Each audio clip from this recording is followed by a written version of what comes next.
estamos de volta com o programa Emprego em Carteira, aqui na TV Mundo e patrocínio Inforcomp. Voltamos a conversar com a doutora Priscila Zanotti Stagliori, pediatra. Doutora, diga uma coisa para a gente. Como é que funciona o horário do hospital? Em que horário que essas mães aparecem com os filhos? Conta um pouquinho dessa história para a gente. Bom, a maior parte é durante o dia, durante a semana.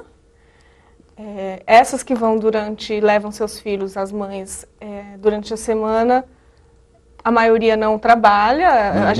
A gente tem essa impressão, eu não tenho certeza, mas a gente tem essa impressão de que são essas que ou trabalham meio período ou que não trabalham, ou algumas que trabalham, pegam só a declaração, algumas pedem... Tem muito pedido de atestado?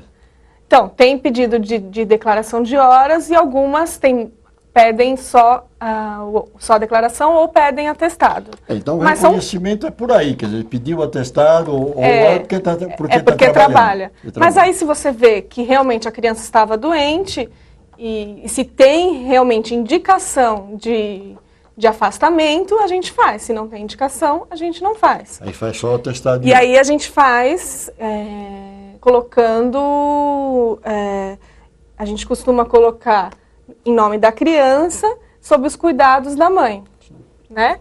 E aí são esses horários que a gente faz... E a madrugada? Não aparece gente de madrugada? Então, de madrugada aparece.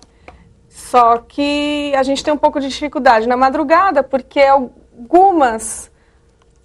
você percebe que a criança não está tão doente assim para a mãe levar de madrugada, né? A gente tem um pouco de dificuldade com isso. E às vezes, por exemplo, uma das principais queixas, né, até como você tinha perguntado, tosse, garganta, e a mãe leva na madrugada, né, numa temperatura que pode piorar essa dor de garganta e essa tosse, e a gente até questiona a mãe, nossa, mas você trouxe esse horário, né, por isso que está piorando. E por que você acha que elas trazem nesse horário? Então, a gente é positivo ou negativo? Será que ela realmente está preocupada de poder trabalhar amanhã, no dia seguinte, ou é ao contrário, ela quer um atestado para não trabalhar no dia seguinte? Então, a gente desconfia disso quando, por exemplo, a gente pergunta o tempo, que é uma obrigação nossa perguntar quanto tempo, até para investigar a doença. Quanto tempo está com essa tosse? Aí a mãe fala 1 mês. Entendeu? Então, ela teve tempo de investigar essa tosse durante o dia. Claro. Entendeu? Não precisava ter trazido de madrugada. Né? Então, a gente fica já meio desconfiado. É lógico que a gente não pode julgar na hora. Mas, assim, aí a gente examina, vê que essa tosse realmente não tem indicação de afastamento. Então, a gente não afasta. Sim. Isso gera até conflitos, dependendo do hospital, As mães ficam bravas. Ficam bravas.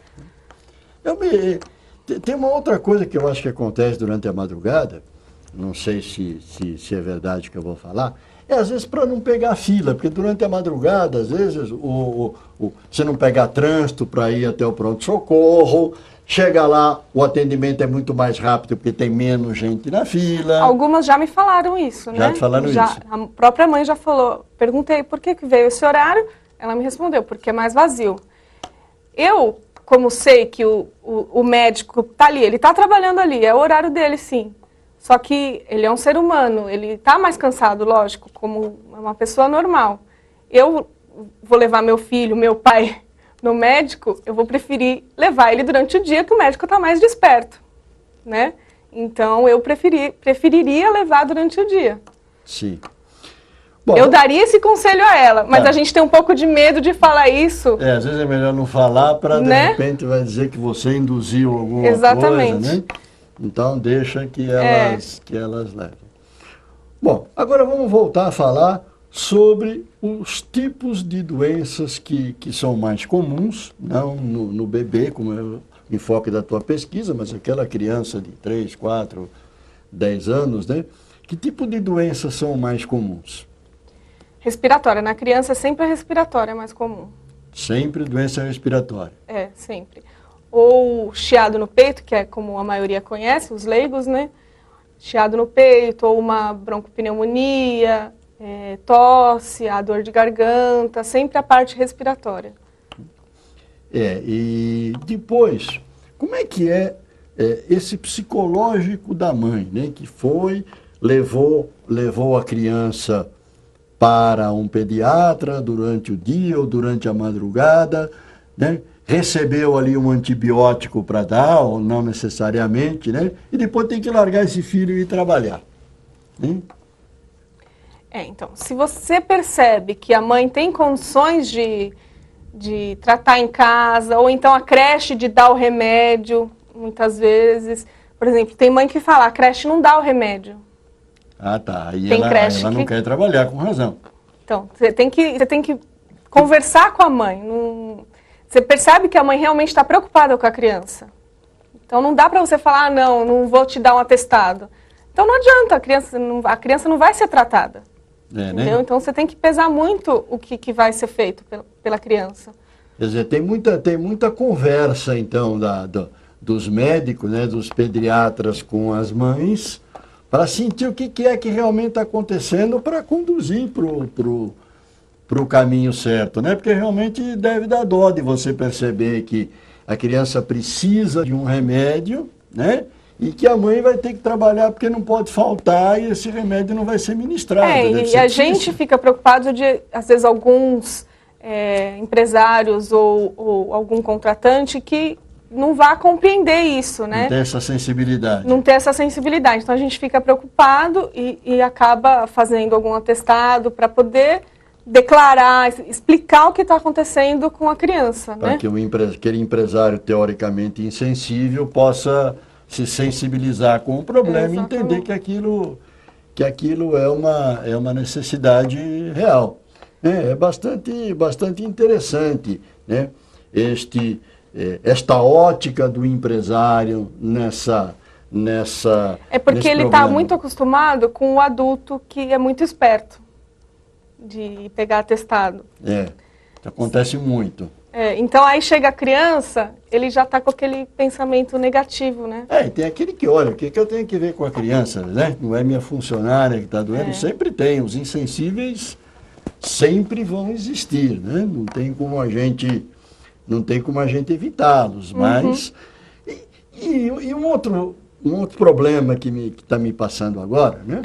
É que quando você receita somente antibióticos, né? E a mãe não quer dar, ou a mãe não tem dinheiro para comprar, isso acontece também? Acontece. De não querer dar, por exemplo, é bem complicado até quando a criança está internada. Então, às vezes, a gente tenta deixar a criança internada para a gente dar a medicação no hospital. Tá. Porque você sente que a mãe não vai dar em casa. Então, a gente deixa internada para a gente poder ter certeza que a criança está tomando. Ter certeza que você está ministrando. Exatamente. E a parte financeira, quando ela não pode comprar? Então, a gente tenta sempre dar a medicação que tem no posto. Ah, tá. Então, no posto de saúde já tem uma medicação. O posto tem as medicações. A maioria, quer dizer, tem, por exemplo, de tudo das coisas mais básicas, assim, das doenças mais básicas, no posto comum, né, tem as mais básicas para você, um antibiótico, um antialérgico, basicão. Agora, se for uma doença mais grave, aí tem o que a gente chama de alto custo. Aí você tem que preencher uma papelada toda, provar que ela tem essa doença para conseguir essa medicação. Quer dizer que ela não vai deixar de medicar a criança por impossibilidade financeira. Não, é um pouco complicado, mas consegue. Mas consegue. É bem complicado, mas consegue. Doutora Priscila, nosso tempo está encerrando. A sua contribuição foi muito boa para o nosso programa. Foi um prazer redobrado para mim, como entrevistador e como pai, tê-la aqui com a gente. Muito obrigado, Priscila. Eu que agradeço. Obrigada. Pessoal, então estamos encerrando esse bloco. No bloco seguinte, vamos falar sobre um case de implantação na área de informática. Quem quiser contribuir com o programa, lembre-se que empregoemcarteira@tvmundio.com.br. Voltamos já.